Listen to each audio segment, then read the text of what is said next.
여러분 안녕하세요.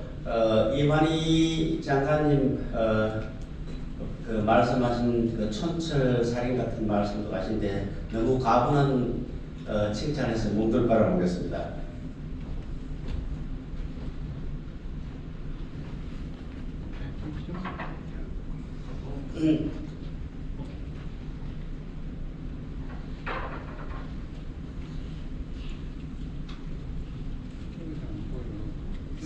예. 마지막에 하신 말씀 그 한 명의 CEO라도 킬러보라는 거 제가 마음에 새기고 실천하도록 노력하겠습니다. 네, 감사합니다. 제가 이 CEO 서밋 강의에 지난번 1강을 했는데 거기엔 2강을 하는데 조금 내용은 다르는데 1강 리뷰를 아주 순식간에 한번 보시고 그 다음에 키워드만 얘기하겠습니다. 그 다음에 인문학과 경영을 합치면 어떤 형태로 보일까? 그래서 인간의 본질은 무엇일까라는 문제에서 시작해서 그렇다면 이 인간의 본질에서 시작한 리더십은 우리가 어디에서 찾을 수 있느냐? 그리고 여러분 자신의 리더십은 어떻게 만들 것인가 하는 리더십 맵을 한번 웹을 여러분하고 같이 한번 그려보는 그런 시간을 갖고요. 그다음 이런 리더십을 가지고 기업 경영 사람이 모여서 업을 하는 기업이잖아요. 이 경영을 어떻게 하느냐? 한 기업 경영을 이제 들어가 있습니다. 기업 경영하면 과연 이 경영의 틀이라는 게 있는 거냐? 이 틀을 어떻게 만들 것이냐?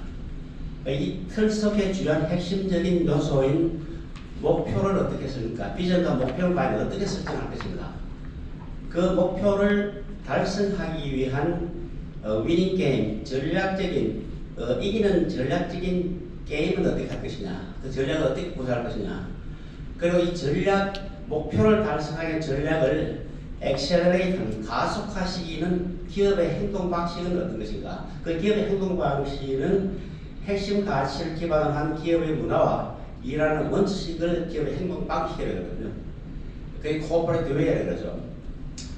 이런 그 순서로 인문학과 경영을 마치 뒤섞은 듯한 융합한 듯한 그런 쪽으로 한번 통찰의 시선을 가지도록 그렇게 한번 해보겠습니다.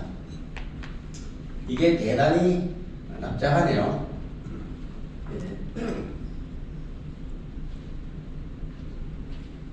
이건 제 커리어니까 생각을 하고요. 방금 말씀드린 얘기의 순서입니다. 지난번에 1차 강의 때 변화의 물결에 대해서 잠깐 얘기했는데요. 한번 돌아볼까요? 이거는 생략하고요. 변화라는 것은 대체 대단히 장기간에 걸친 거대한 변화를 패러다임을 그러죠. 중장기 변화하고 예측 가능한 유형을 트렌드라고 그러고 그 다음에 일시적인 변화인데 주기적으로 다시 반복해서 유행하는 것을 패션이라고 그러는데 아주 짧은 유행을 한번 반짝 올랐다가 없어버리는 것을 페이드라고 합니다. 이 네 가지의 변화가 있는데 주로 변화를 그때 얘기할 때는 거대한 변화의 물꼬를 패러다임이 어떻게 바뀌느냐에 대해서 얘기를 했죠. 자, 세상을 바꾸는 패러다임은 과거에 이 패러다임을 바꾸는 변화의 힘은 총을 가지고 창을 가지고 칼을 가지고 무기를 가지고 말을 다니면서 영토를 빼앗고 비옥한 땅을 차지하고 이런 것들이 힘이었는데 그 다음에 이 바이러스 그 다음에 쉐는 그 산업혁명을 이렇게 그렇게 했죠. 이것들이 변화의 힘인데 지금은 총이 디지털로 바뀌고 AI로 바뀝니다. 균은 그대로 살아남아 있어요. 그 다음에 쉐는 그렇게 산업혁명을 일으킨데 여기에 지금 과거의 쉐하고는 다른 게 뭐냐면은 쉐 대신 지금 AI 인공지능으로 가죠. 하나 더 추가되는 게 극심한 이념의 갈등이 이 시대에 일어나고 있습니다. 이 이념의 갈등이 엄청난 패러다임을 바뀌는 변화의 원인들이 되고 있어요. 그런데 이 중에 아까 여러분들 뒤쪽으로 따라 돌아가시면 앞으로 미래의 패러다임의 변화를 일으킬 네 가지 요소가 디지털 트랜스포메이션, 바이러스, 그 다음에 그 이데올로기 클랩스죠. 그 다음에 바이러스 팬데믹, 그 다음에 A는 AI죠. 이렇게 했는데 가까이서 잠깐 돌아보면 디지털 대전환, 이건 4차 산업혁명이라고 부르지만 다보스와 우리나라에서는 이렇게 부르지만 미국에서는 이것을 디지털 대전환이라고 그런다. 그 다음에 이 독일에서는 인더스트리 4.0, 중국에서는 메이드 인 차이나 2025, 2030 이런 얘기를 합니다. 일본에서는 5.0 소사이어티 5.0 이렇게 얘기를 하죠. 이렇게 다르게 부른다는 걸 아시고 4차 산업혁명은 너무나 많이 들었기 때문에 여기서는 좀 생략을 하고요. 그때 제가 이 그림을 보여드렸습니다. 서기 1900년 파리 박람회 때 미술가들한테 앞으로 100년 뒤의 세상, 서기 2000년의 세상이 어떻게 될 것이나 할 때 스마트팜이 나오고 이제 페이퍼레스 스쿨이 나오고 드론 타고 소방 진압을 하고 있고 드론 택시가 달립니다. 이것이 이 상상이 과연 맞았는가? 120년이 지난 오늘날 한번 보십시오. 스마트팜이 그대로 나타납니다. 그리고 뭐 이게 아디다스, 뭐 팩토리, 아마존고 이렇게 쭉 하는데 이게 보세요. 드론이 배달을 하죠. 저기 뭐죠? 무슨 피자를 배달하죠? 유얼스 피자라고 이제 드론이 배달하잖아요. 오른쪽엔 드론이 인명 구조를 하고 뭐 이게 팜에 도입돼 갑니다. 120년 전에 만화가들이 생각하고 상상하며 그린 그림들이 현실로 나온 것이 바로 이 역사입니다. 역사라는 것은 생각과 상상을 현실로 만드는 과정이잖아요. 이렇게 현실화되거든. 그리고 산업의 경계가 전방위적으로 파괴되고 미래의 부를 창출하는 것이 알고리즘이 되는 시대. 과거의 미는 농경시대는 시간, 산업화에는 공간, 정보화시대는 지식, 이제는 알고리즘이 부의 원천이 되는 시대가 됐다. 라고 그 디지털 트랜스포메이션은 이런 영향을 미친다죠. 그 다음에 두 번째 DI 이데올로기 크래시죠. 클랩스라고 하고 크래시라고 합니다. 자, 이데올로기의 자본주의가 이제는 조금 변해야 되겠다. 1.0부터 4.0까지 가는데 4.0은 보다 성장과 분배, 성장과 복지가 균형을 이루는 그런 쪽으로 의식 있는 자본주의를 바뀌어야 한다는데 이 자본주의를 잘못 적용을 해가 자본주의 2.0 시대로 규제 강화, 정부는 항상 옳다, 복지 지향, 세금 폭탄. 이게 제가 런던에 근무할 때 영국의 요 상황이었어요. 이 2점 시대에 마치 들어갔던 아주 착각에 들 정도의 세상을 바라보면 약간 슬픈 감이 듭니다. 그래서 시장 경제관이 이념이 다시 충돌하죠. 성장과 분배론. 이건 뭐 설명해도 워낙에 많이 들어서 이거는 넘어가고요. 그리고 이러한 것들과 더불어 일어난 것이 옛날에는 민족주의에서 내셔널리즘에서 인터내셔널리즘 국제화로 갔다가 글로벌리즘으로 갔다가 지금은 내셔널 퍼스트이즘으로 갔는데 이걸 가지고 에코노미스트에서는 글로벌리제이션은 이제는 굿바이냐 이렇게 얘기를 하는데 그 내용을 살펴보면은 내셔널 퍼스트이즘 자국 우선주의를 바탕으로 글로벌은 역시 유지가 될 것이다.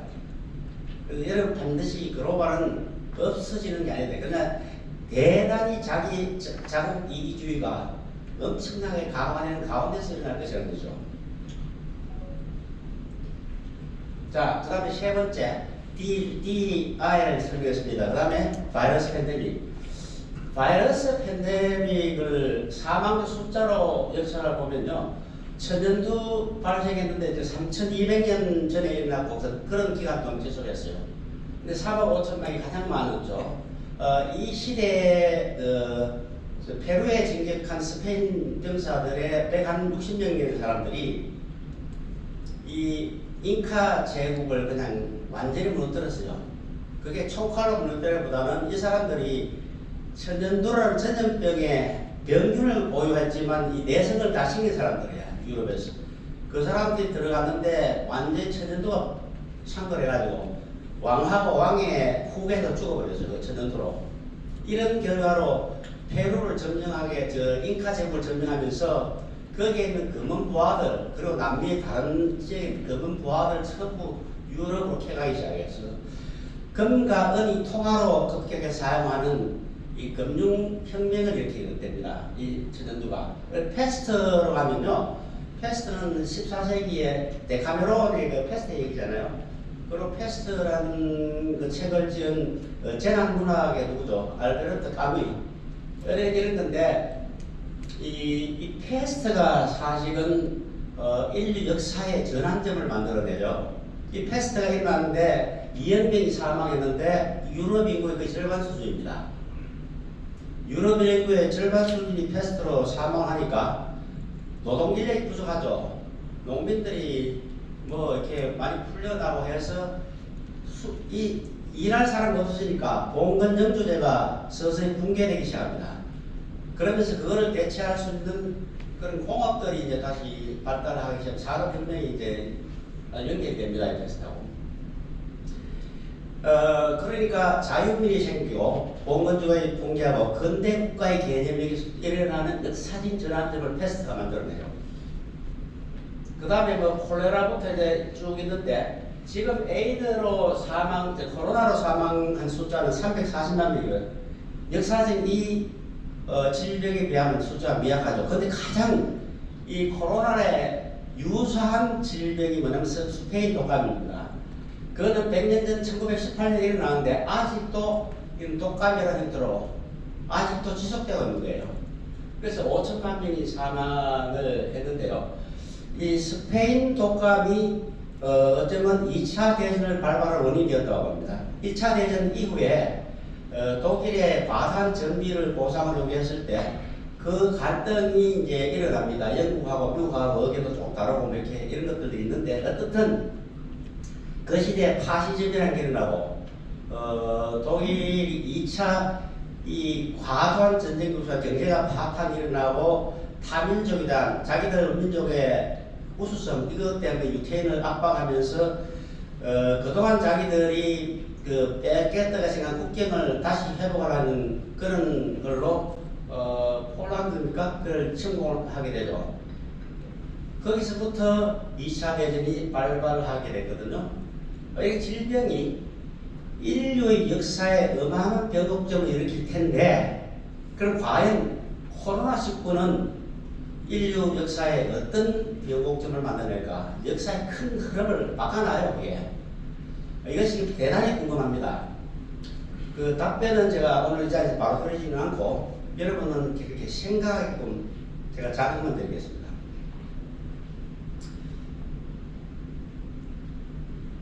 그래서 뭐 이 코로나19 생활이 다 바뀐다. 유망산업이 이렇게 바뀔 것이다. 이거는 정경련 연구소에서 나온 자료를 제가 다시 요약을 한 겁니다. 세상 보기 이렇게 이 질병이 바이러스가 세상을 바꾸죠. 그 다음에 이제 인공지능이 세상을 다 바꾸는데 인공지능이 바꾸는 형태는 뭐 초능력 있는지 알기 슈퍼 AI까지 가는데 네로에서부터 제네럴 슈퍼로 가죠. 자, 이 슈퍼로 갈 때는 이제 이 기계와 AI와 인간의 지휘 교체가 이루어질 것인가 하는 이제 생각까지 하게 되는데 AI 때문에 인간은 human needs not apply. human은 needs not apply 필요가 없다 이게요. apply 필요가 없다. 취업을 뭐 이렇게 하겠다 할 필요 없다. 다 AI가 대체해준다. 인간은 또 다른 형태의 일을 하게 될 것이다라는 거를 그 고용의 미래라는 그 옥스퍼드 보고서에서 이렇게 얘기를 하고 있습니다. 하고 있고 이제 이 영화 Be Right Back 금방 돌아올게 하고 이제 이 남편이 자동차를 타고 시내로 나갔다 오는데 영영 안 돌아와요.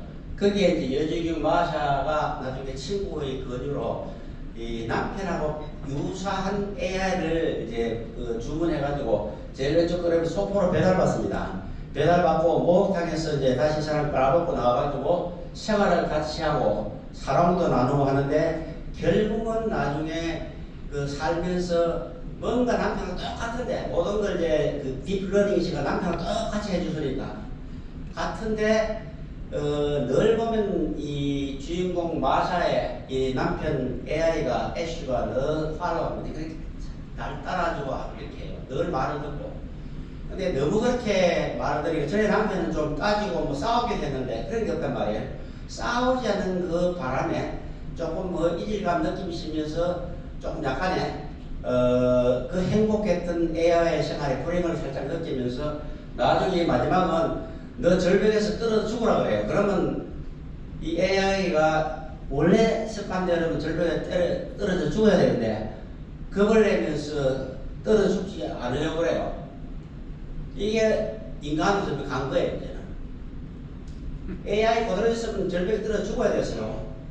그래서 이게 거의 인간같이 돼서 뭐 휴먼 대 휴먼 인간보다 더 인간다운 AI가 나타나지 않을까라는 그런 거를 슬쩍 시사하는 영화입니다. 자, 리뷰2에서는 어느 나라에 살겠습니까? 뭐, 리비아, 이건 좀 시간이 제가 몇 시까지 하게 되겠죠? 8시 40분까지. 8시 40분까지. 뭐, 이거는 세계는 유엔 가입국 196개국인데 실제 나라 수는 249개국이 됩니다. 그때 제가 국민 소득이 많은 리비아에 살겠습니까? 리비아보다 국민 소득이 낮은 영국에 살겠습니까? 하고 영국에 출장 온 사람들 다 물어보면 다 그 영국에 살지 리비아 살겠다 사람이 없어요. 소득이 더 높은 나라에 살고 왜 낮은 나라에 살라 그래요? 그 이유가 과연 뭐겠습니까?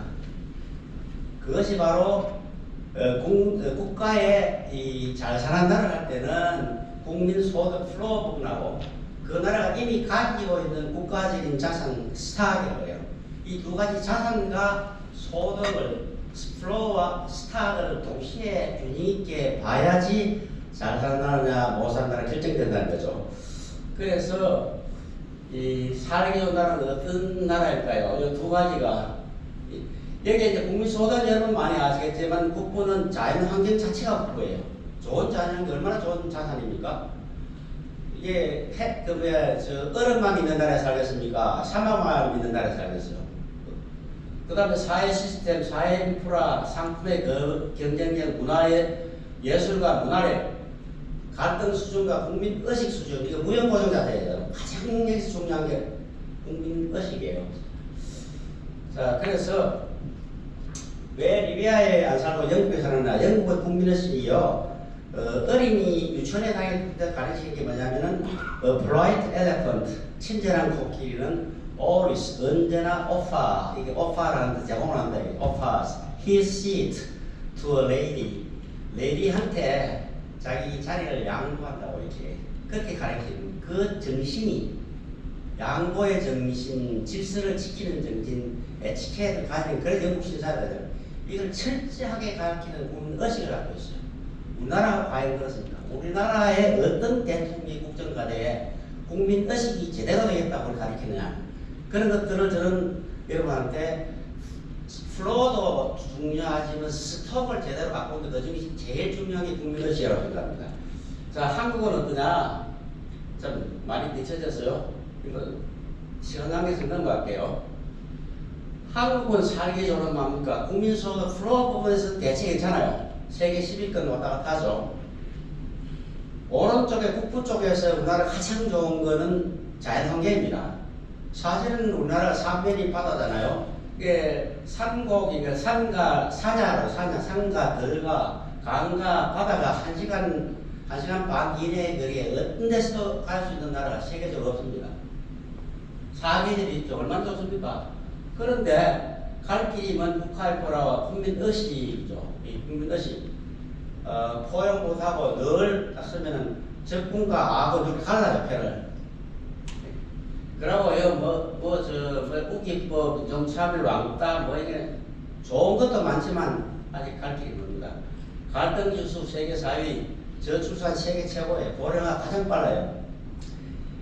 이 스탁의 문제, 이것이 저는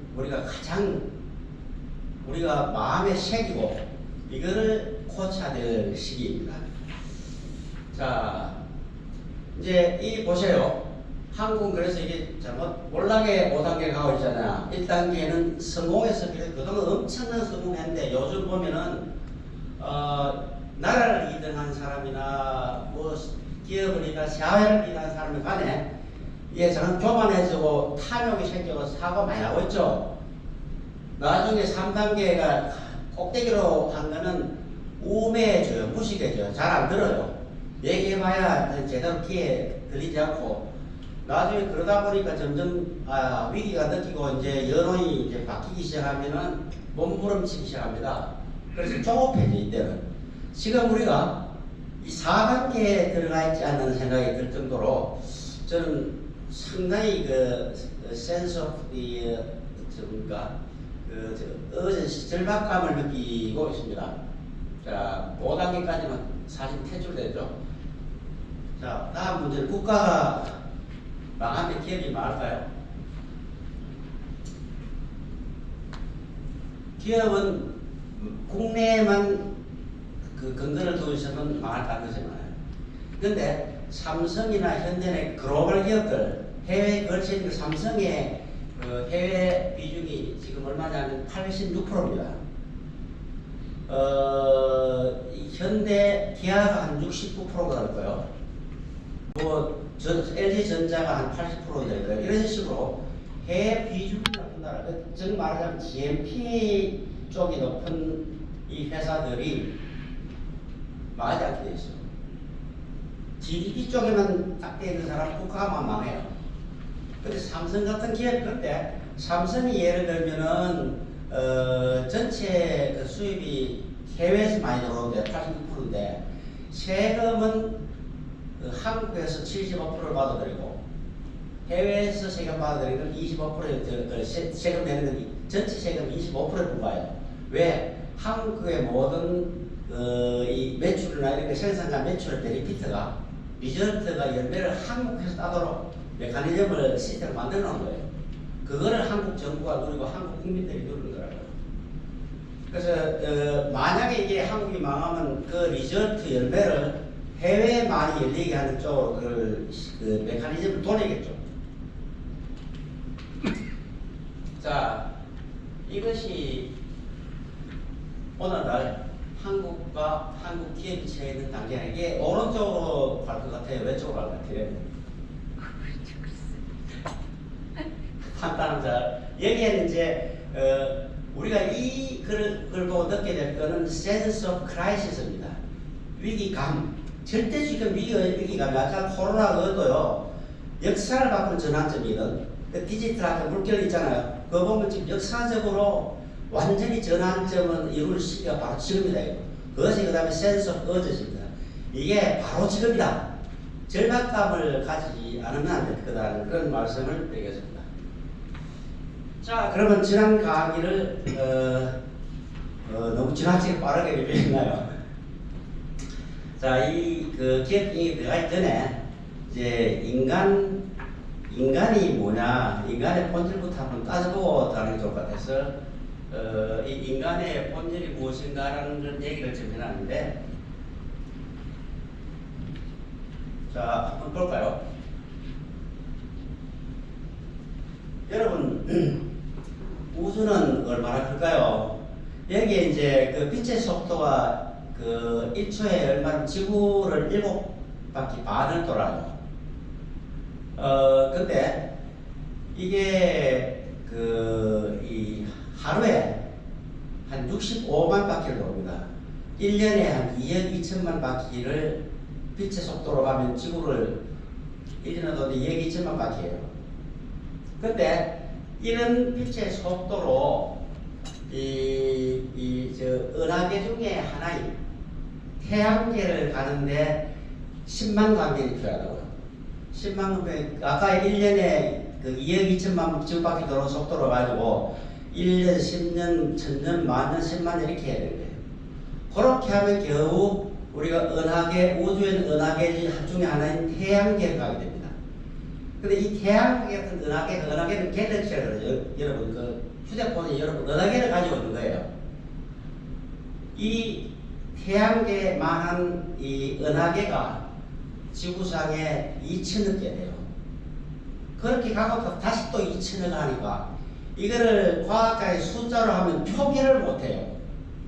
이 표기를 못하던 얘기는 이건 아마 언리미티드, 이게 어떤 끝과 끝이 없는 게 우주가 있나 라는 과학으로 설명할 수 없는 것들이 나와요.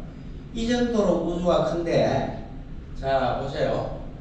이제 이 우주에 있는 별의 숫자가 지구에 있는 모래 숫자보다 이제 4천만 배가 크다라고 이제 과학자들이 주장을 하고 있는데, 그러면은 태양도 태양계 중에 하나, 태양계 목성, 화성, 뭐 수성, 뭐 지구 쭉 있잖아요.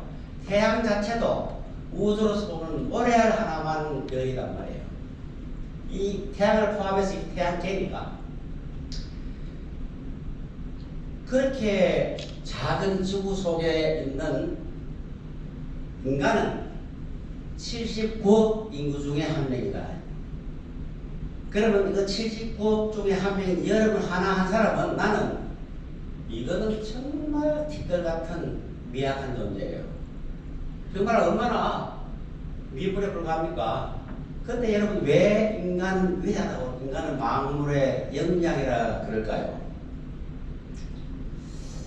자, 인간이 이제 그 만들어질 때, 우주가 만들어질 때를 얘기했는데, 이게 이제 창조설이 있고 또 뭐 진화설이 있고, 인간은 뭐 빅뱅 때 뭐 미생물이 뭐 진화해서 어쩌고 하는데, 나는 오늘 창조설 쪽에 이제 그 믿는 사람이다만은, 이런 가운데서 인간이 태어났는데,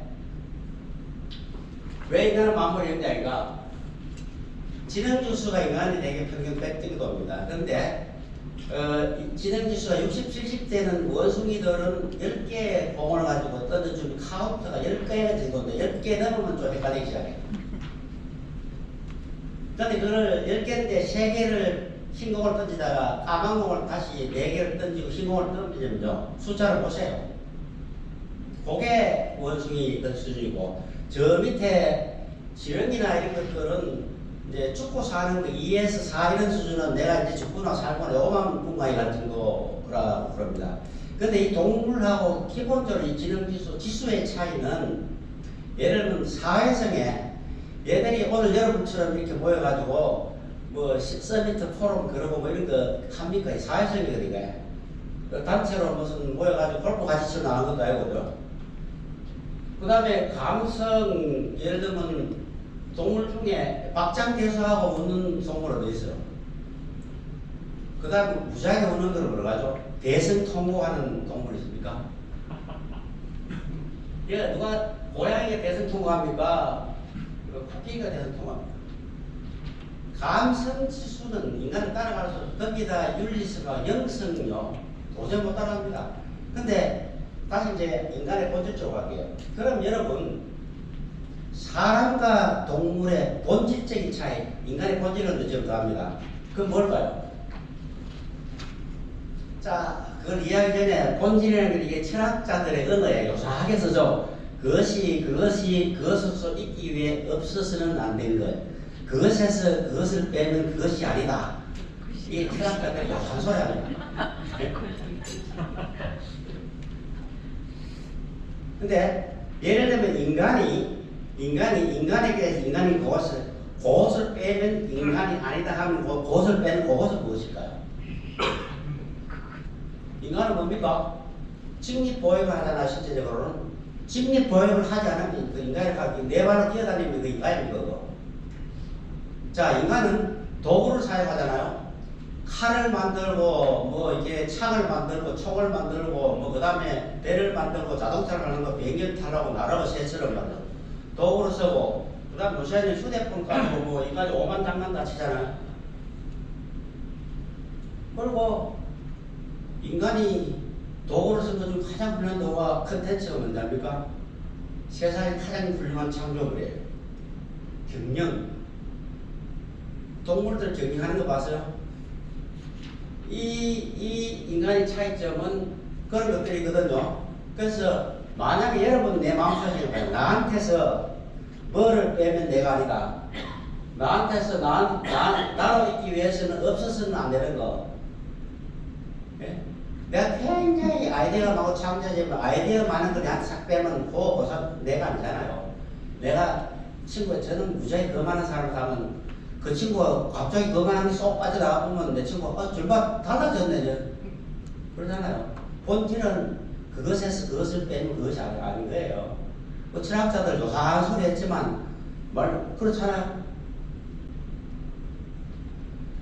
자, 이거는 내가 왜 이게 박수근 합의 그림을 그렸느냐. 이 그림 보면 여러분 뭐가 보입니까?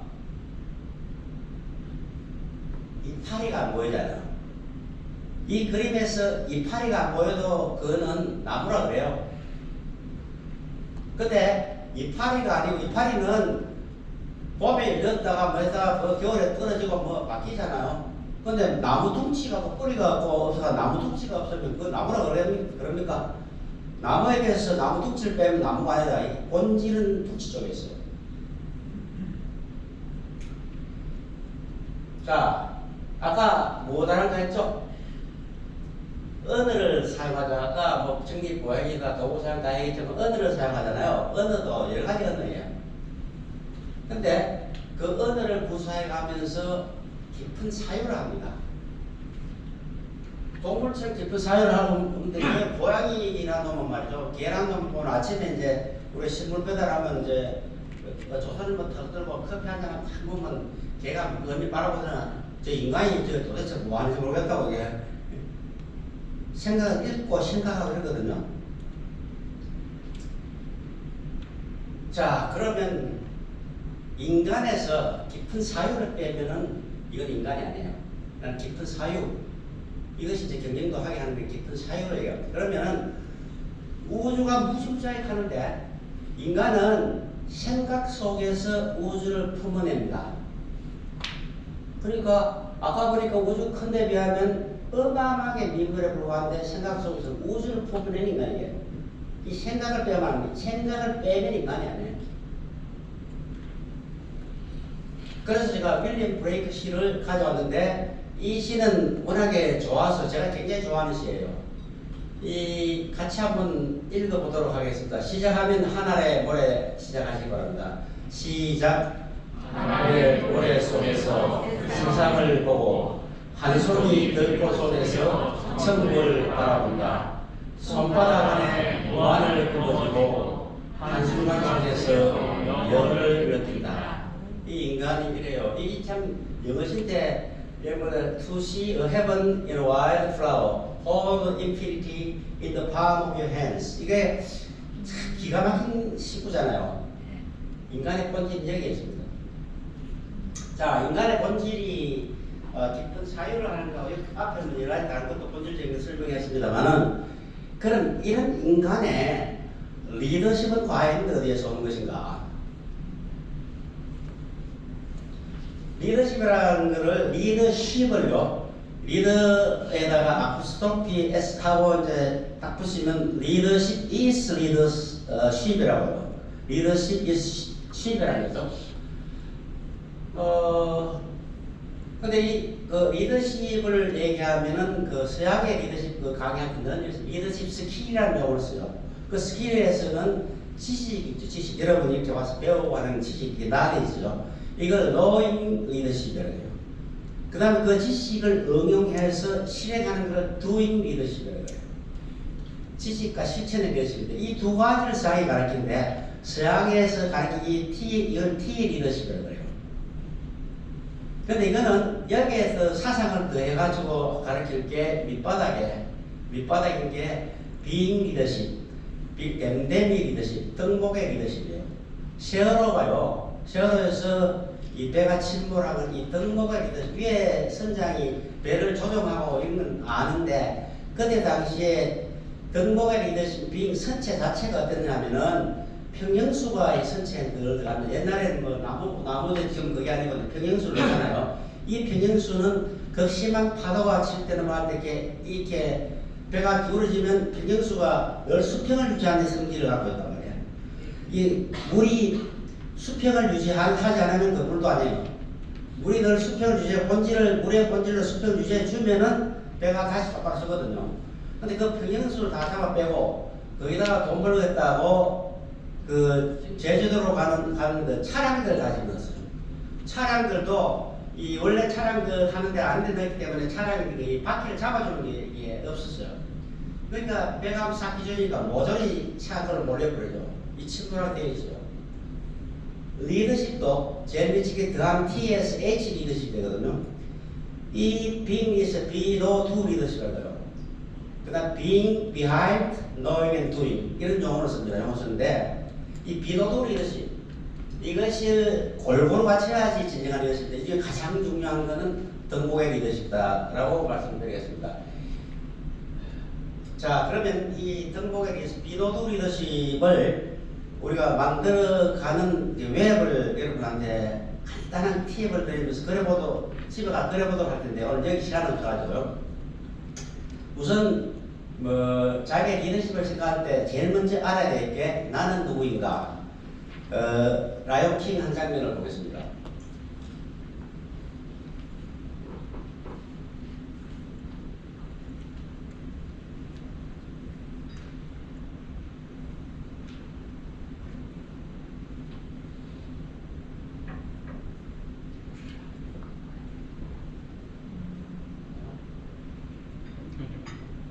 보조하는 맞아요. 예, 하는 게 동영상. 이게 안 되는 거 아니죠? 동영상.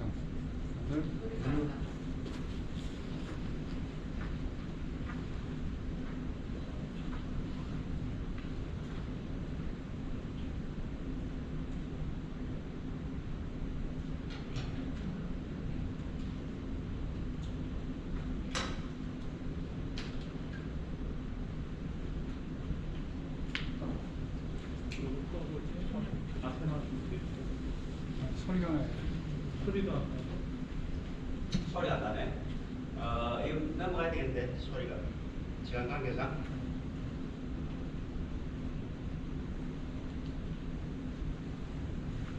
넘어가겠습니다. 테크닉이랑 좀 문제가 있는 것 같은데, 라이온 킹에서 이제 아들 신부가 아저씨한테 자기 삼촌한테 쫓겨나가지고 이제 어느 이제 그 연못에 가지고 자기를 들여다보면서 하는데 하늘에서 자기 아버지가 나타나가 네 자신이 누군지 너는 내 아들이다. 너 자신을 알아 하면서 자신을 일깨워주는 얘기들이 있습니다. 그 얘기가 좀 감동적인 기술을 보여드리려고 했는데 자기 자신을 아는 데부터 리더십 출발해야 되거든요. 그래서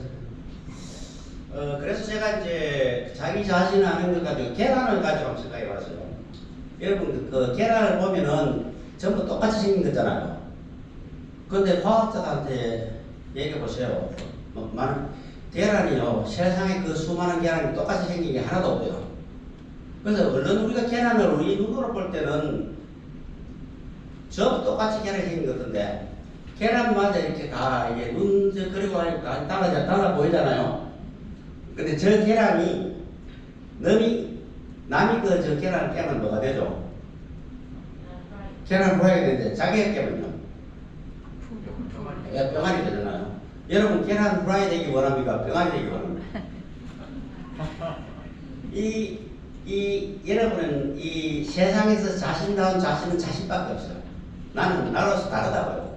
근데 리더십을 가르치는 사람이 리더십은 이런 거야. 이런 리더십을 해야 돼. 난 그렇게 생각해요. 리더십 강의하는 거에다 나는 그건 약간의 다른 견해를 갖고 있어. 리더십은 나는 나의 리더십, 내 자신 리더십을 가지고 내 자신은 남하고 다르다고 생각합니다. 똑같은 리더십 강의하는 대로만 해버리면 세상에는 똑같은 AI 아바타밖에 없어요. 근데 나는 달라요. 그래서 내 자신의 다른 리더십을 내 스스로 만들자는 거죠. 자, 그렇게 하기 위해서 여러분들이 할 일은 200자 원고지에 이거 한번 꼭 해보세요. 나는 누구인가? 나는 그리고 어떤 리더가 되기를 원하는가를 200자 원고지에 한번 적어보면 안 적은 사람보다 엄청나게 더 훌륭한 리더로 될 가능성이 많습니다. 나중에 제가 목표를 가지고 한번 그 말씀드릴게요. 자, 그러면 도대체 내 리더십은 어떻게 찾아내가지고 개발해야 되냐? 하나님이 인간을 창조할 때 인체라는 휴먼 바디를 줬잖아요. 이 휴먼 바디 속에 수많은 리더십의 원석들이 광석이에요. 이 광산인데 리더십 광산이 있는데 우리가 리더십 광산 내 원석이 가장 중요한 원석이 뭔지를 내가 찾아내지 못하고 그것을 보석으로 가공하고 있지 못한 사람이에요. 자, 보세요. 많은 것 중에 12가지를 내가 추론했는데요. 먼저 여러분 두뇌를 얘기하잖아. 이 두뇌는 모든 생각의 중추 기능을 하는데 이 두뇌가 의미하는 리더십은 긍정의 리더십이에요. 이 두뇌가 부정의 리더십 하는 사람은 창조적이도 못하고 아무것도 파괴지고 아무것도 못해요. 리더가 될 수 없어요. 이 긍정의 리더십. 그리고 더 나아가서는 창조의 리더십이 브레인이라는 거예요. 자, 눈은 뭡니까? 눈을 얘기할 때는 여러분이 바라보는 거잖아요. 그래서 본다고 그러죠. 근데 look beyond the obvious. 눈이 보는 것은 보되 look beyond라는 거는 넘어서잖아. the obvious. 분명한 거를 넘어가지고 분명하지 않는 안 보이는 것조차 볼 수 있는 눈. 미래를 상승하고 바라보는 거예요. 그런 것들을 준 것이 비전의 리더십이에요. 자, 그 다음에 귀는요, 뚫려 있잖아요. 뚫려 있으면 열린 리더십이라고 합니다. 그거는 듣는 사람이에요. 이게 열린 리더십을 가지고 많이 듣고, 아, 내가 이렇게 생각하는데 저렇게 생각할 수 있다고 수용가고, 포용가는 그런 포용의 리더십이에요. 그럼 포는 뭐냐? 여러분, 포는 옛날부터 우리나라 말에, 우리나라 옛날 이조시대 그 사람들이 집에 무슨 이상한 무슨 지진이 있거나 아니면 뭐 또 다른 조짐이 있을 때는 가장 빨리 움직이는 게 누구예요? 쥐잖아요. 쥐들이 미래를 뭐가 변화를 굉장히 빨리 감지해요. 근데 이거는 뭐냐면 우리가 냄새 난다 그러죠. 코는 우리가 보도 안 돼. 저쪽에 뭐가 냄새 좀 나가 이렇게 하잖아요. 뭔가 해프닝, something happening 하는 거를 빨리 알아차는 거예요. 그래서 미래에 대해서 빨리 대응을 하게 하는 코의 기능이에요. 이 대응의 리더십, 레스폰시브 하는 리더십이에요. 이번 뭡니까? 여러분, 이번 얼른 생각하기에 이번 소통의 리더십을 생각한대요. 말하니까요. 근데 말하는데 이건 입이 있는데 거짓말을 무시하게 잘하면 그게 소통 잘하는 겁니까? 거짓말 잘하는 거죠. 이번 tell the truth, 진정한 것, 이게 정직한 것을 얘기해야 되는 그런 정직의 의미를 가진 거예요. honest한 리더십이에요. 소통은요, 나중에 소통 어디에 나옵니다. 그때 얘기를 드릴게요. 소통은 전체 휴먼 바디에서 팔로 소통하고 눈만 봐도 이게 저 사람은 나를 사랑하고 있구나 느끼잖아요. 특히 여성분들 그런 거 잘 느낀다 하던데. 그래서 자, 어디까지 내려왔죠? 이제 그 다음에 이제 이 내액 있죠. 내액은 이 목은 뭐냐면 여러분들이 눈으로 보되 만약에 목이 없다면 이렇게 돌아가지 않는다면 이렇게밖에 못 보죠. 근데 목이 있으면 이렇게 돌리면 한 270도를 봐요. 근데 목하고 허리하고 합해가 이렇게 보면은 360도를 다 볼 수 있습니다. 이건 협력을 하고 보조를 하는 겁니다. 협력이 스포티브한 리더십이에요. 이 두 가지는. 그리고 다시 내려오면 가슴인데 가슴은 영어로 잘 쓸 말 있죠. Stay warm, stay humble. 따뜻하고 겸손한 리더십. 자, 그 다음에 내려오면은 배가 있죠, 배. 배는 무슨 의미일까요? 배째라 그러잖아요. 이게 뭐에 딸기 용감하잖아요. 이 브레이브한 그런 의미가 있어요. 브레이브, 용기 있는 리더. 그 다음에 엉덩이 내려가면은 엉덩이 한번 턱 앉아가지고 천지가 개벽해서 턱 버티고 있는 거잖아요. 그게 이제 지금 서구에서 가장 중요한 리더. 그 다음에 이제 역경이 있을 때 위기가 있을 때 가장 중요한 것 중에 하나가 이제 엉덩이에 딱 버티고가지고 리질리언트라고 그래요. 리질리언스라는 그 회복 탄력성, 회복의 리더십. 어떤 역행도 빠르게 회복하 다시 리카바해가지고 더 나아갈 수 있는 리더십. 그것이죠. 자, 그 다음에 이 팔은 뭡니까? 팔은 아까 저게 그 노예 합창, 아까 그 노예들 합창할 때 지휘하잖아요. 지휘하면 일사불란하게 따라오잖아요. 그렇게 지휘 용병하는 뜻이 있지만 진정한 이게 뜻은 용병을 할 때 그 노래하는 사람도 저 지휘자가 막 손 엉터리야 사쿠라를 하면 잘하더라면 신뢰하지 못하는 사람이 야 모두들 절로 가시 하고 하면은 안 따라가요. 정말 내가 믿을 수 있는 사람은 콩을 파치라고 믿을 사람은 아 우리 함께 절로 갑시다 하면 다들 따라갑니다. 이게 그래서 악수로예요. 이 악수하는 나는 당신을 신뢰하니까 앞으로 거래 잘해봅시다 이런 뜻이거든요. 신뢰의 리더십 이것은 용병을 하는 겁니다. 그거 밑에 내려가면 다리가 있죠. 다리는 다리 뛰는 다리가 있는데 거기에 이 굽힐 수 있는 무릎이 함께 붙어 있어요. 만약에 여러분이 다리가 있긴 있대 무릎이 없다 하면 어떻게 되죠? 그럴 때 어떻게 해야 됩니까? 무릎이 없다 하면 이렇게 그러면은 이렇게 걷는 게 뭐 놈이 이렇게 걷죠? 강시가 그래요. 네? 그러니까 여기는 이게 점프를 하려고 하면요 이 구부렸다 뛰는 점프하들 이노베이티브 혁신의 일이 돼요. 그 다음에 여기에 있는 발이 있죠. 발은 과연 또 어떤 리더십을 할까? 발은요 이게 뭐냐면 이제 그 퍼스트 펭귄이라는 게 있어요. 펭귄들이 여러 뭐 절벽에 있는데 밑에 상어가 있어요. 그래서 뛰어내려가 상어가 되는 경우도 많아요. 근데 아무도 겁이 나가 못 뛰어내릴 때 펭귄의 리더가 먼저 뛰어내립니다. 이 퍼스트 펭귄이 뛰어내리면 그 뒤에 펭귄 와르르 하고 다 뛰어내립니다. 이 퍼스트 펭귄 그리고 우리가 이제 항상 일할 때는 스텝 퍼스트라고 하죠.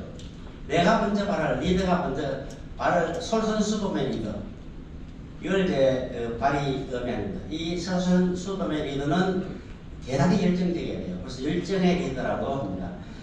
이렇게 우리 몸속에 여러분 현대의 리더십에서 얘기하는 12가지 요소들이 다 들어있어요.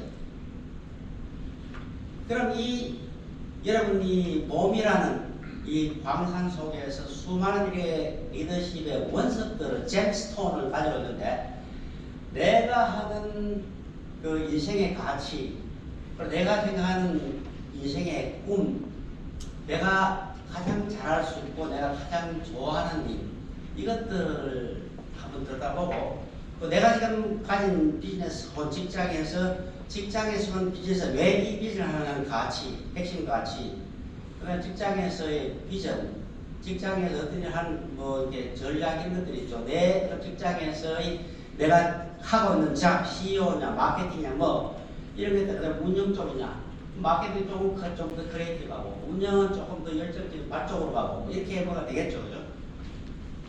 그런 것들을 생각해 가지고 내 자신의 리더십은 어느 쪽에 웹을 만들어야 되겠나 하는 리더십을 만드는 방식이 있는 거예요. 자, 그걸 좀 더 들어가면 이렇게 됩니다.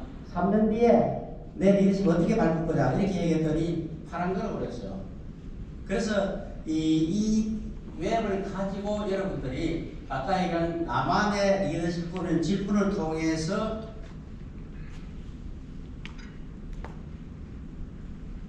요 배지가 아마 거기 들어있을지 모르겠습니다. 내 현재 리더십은 이렇다고 하면 이거는 그냥 정성적으로 사실 이게 그 질문 조사해가지고 쭉 그 숫자로 해야 되는데 여러분이 정성적으로 나는 지금 이거 난 빨간 건 요거 현재 내야 나는 어느 쪽을 내가 3년 뒤까지는 포차리해서 학업을 만들어 보면은 나만의 리더십 웹이 이렇게 생기는 겁니다. 그걸 사실 시간이 좀 만들어 보면 몇 사람 발표까지 하면 좋은데요. 그거는 못하고요. 그러면 내가 만약에 이 창조적인 리더가 돼야 되겠는데 창조가 지금 사실은 10점 만점에 나는 한 4.5밖에 안 통해 굉장히 부족해. 이걸 좀 늘려야 되겠어 하면 창조적인 리더십을 만드는 방법이 뭐냐? 습관을 만들어야 돼요. 창조적인 리더가 되려면요, 우선 백 감사해야 돼. 하루에 어제 내가 가장 감사할 일이 뭐야 하는 걸 세 가지. 정말 한 가지도 감사할 줄 알아야 돼요. 감사를 할 줄 아는 모든 게 긍정적으로 변해요. 내가 긍정의 의미를 그랬죠. 그럼 이 자꾸 긍정이 되면은 부정적인 사람이 절대로 창조할 수 없습니다. 작은 일도 감사하기 시작하면 긍정이 전전되고, 그 긍정적인 사람이 되면은 늘 모든 것에 왜라고 질문을 줍니다. 저는 이제 어떤 카페테리아에 나와도 한강에 자동차를 타고 가다가도 한강 저거를 어떻게 고치면 좋겠다 그 생각해보고, 거리를 걷다가 이 건물 이게 참 건물 만든 게 장사를 안 하려고 되게 연구를 해가지고 이렇게 설계를 해가지고 만들었구나. 정말 그래요. 길가 이렇게 가보면 저 테란도예요. 제가 이제 사무실 쭉 가보면 전부 다 하나는 마스티오 감옥을 만들어놨고, 하나는 장사 정말 안 되게 계단을 해가지고 그 고객들이 들어가고 나가게 어렵게 만들어놨고, 또 들어가보면 여기에 쓸데없는 것들을 많이 늘어나가지고 고객의 시트 수를 과학적으로 더 늘려야 되는데 시트 수를 다 방해해버리고, 장사 안 하고 참 많이 노력을 하더라고요. 여러분 혹시 장사 비즈니스 안 되도록 노력해서 무슨 비즈니스 설계를 하고 있는지, 그래서 이 창조적인 것이 왜 조금이라도 더 개선할 것이 없는가 하고 늘, 야 이건 어떻게 개선하면 되겠지? 이건 뭐 더 개선할 게 없어? 한번 개선하고 나면 그 다음 개선할 수 없을 것 같아요. 얘 죽을 때까지 평생 요만큼 개선하면 또 그 뒤에는 이거보다 또 개선할 게 또 나와요. 그래서 왜라는 질문을 항상 하고, 다르게 생각하고 뭐 상상하고, 그 다음에 창조는 머리에서 나온다고 그랬지만 저는 또 다른 이론과 머리에서 나오긴 하지만 창조의 시작은 발이라고 생각합니다. 발품이 발품. 이 책상 위에서요 아무 따라 생각해 놔놓고 이게 내가 세상에서 가장 내가 발명품이라고 이렇게 하는데, 꿀떡 내다보면 세상을 다 써보니까 다른 데 다 있어. 이미 그보다 더 좋은 게 있어. 그게 무슨 창조입니까? 창조를 하려면 내가 창조를 하려는 사물에 어떤 것이든 간에 그것이 세상에서 가장 잘 된 데가 어디냐, 그것을 먼저 찾아내는 발품이에요. 그래서 뭐 보이는 건 다 바꿔본다, 뭐 제가 이게 길 가는 사람 좀 이렇게 진짜 저 괜찮은 사람 왔는데 저 사람 모자만 게 탁 씌우면 더 멋있겠다 이런 것도 생각해봐요. 그런 의도로 눈에 보이는 건 다 바꿔본다. 그리고 창조의 마지막 단계는 에디슨이 전부 어떻게 마지막에 어떻게 했는지 알아요? 에디슨이 전부 발명을 못할 뻔했어요. 기자가 물었습니다. 2000번 이상 그 전구를 발명하려다가 실패를 했는데 참 그때 느낌이 어떻습니까? 하니까 에디슨이 무슨 내가 뭐 실패를 했다고 실패한 적은 없어. 나는 다만 2000번 이상 실험 과정을 겪었을 뿐이야. 2000번 이상요. 마지막 거기 강세 다이아몬드 나왔는데 거기서 2cm 전에 딱 스톱해가 다이아몬드 발굴 못하거든요. 발굴할 때까지, 창조할 때까지 가는 거예요. 가야지 창조가 되지. 그래서 네버 기브업이 창조의 마지막 습관이다. 그래서 이렇게 습관 리스트를 만들어서 가까이 하는데 12가지에 6가지 습관을 곱하면 됩니다. 그래서 이게 이제 워크시트로 제가 만든 작업을 지금 하고 있습니다. 또 노무현 대통령은 제가 보기에 굉장히 포용력이 있는데, 내가 알기로는 노무현 대통령이 처음에 이 정권을 잡고 할 때는 되게 좀 제가 싫어했어요. 그 중간에 또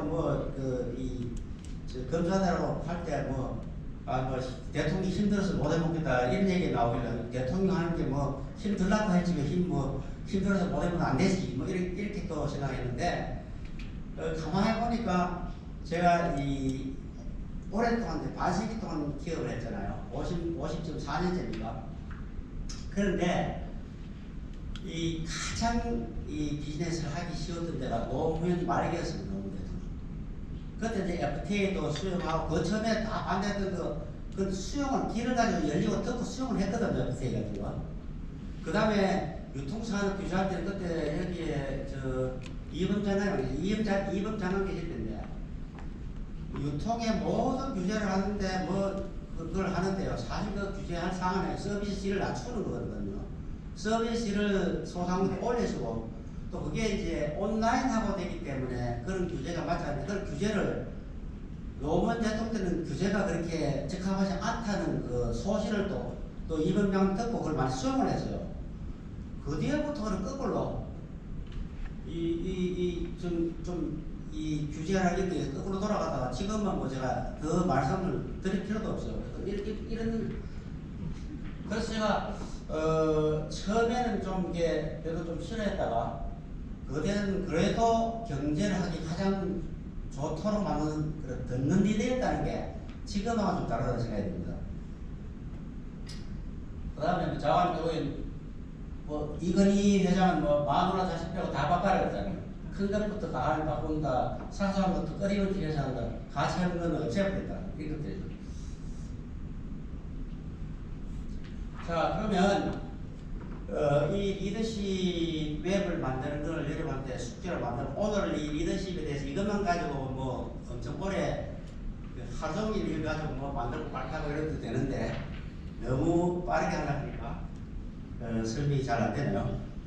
넘어가겠습니다. 자, 그러면은 리더십을 여는 마지막 열쇠는 뭐냐? 저는 이게 소통을 통한 공감이에요. 아무리 이게 뭘 다 가지고 비전 가지고 목표 정하고 비전을 하는 리더를 하고 뭘 하더라도 열정을 가지고 따라가더라도 소통이